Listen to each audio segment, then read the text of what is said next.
En 53 ans, âge de la maturité et de l'expérience, le Parti démocratique gabonais a connu au cours de son parcours dans le temps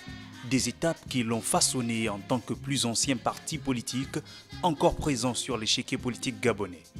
Créé en 1968 par le feu président Elhadji Omar Bongo Ondimba à Koulamoutou dans le sud-est du Gabon, le PDG était à la base pensé comme le creuset de l'unité nationale. L'ancien président, qui avait dissous toutes les autres formations politiques au profit d'une seule, confessera plus tard que le monopartisme à partir de la matrice du PDG était pour lui une façon d'éviter les querelles et les divisions inutiles pour un pays peu peuplé comme le Gabon.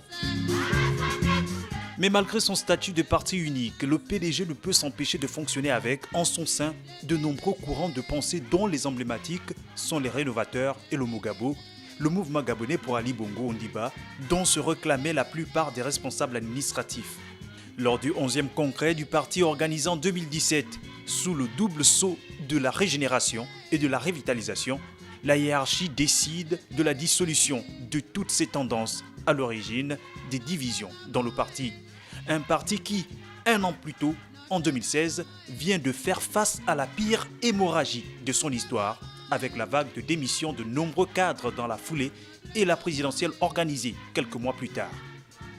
Malgré la majorité écrasante du parti dans les deux chambres du Parlement, la célébration de ses 53 ans cette année se déroule dans la sobriété, d'après son secrétaire général Eric Dodo Bouguenza, qui évoque les restrictions liées à la lutte contre le coronavirus. Mais en réalité, au-delà du contexte sanitaire, cette célébration du 12 mars, qui était une grande fête avec l'effervescence populaire, s'est étiolée avec le temps, signe certainement d'un changement de paradigme impulsé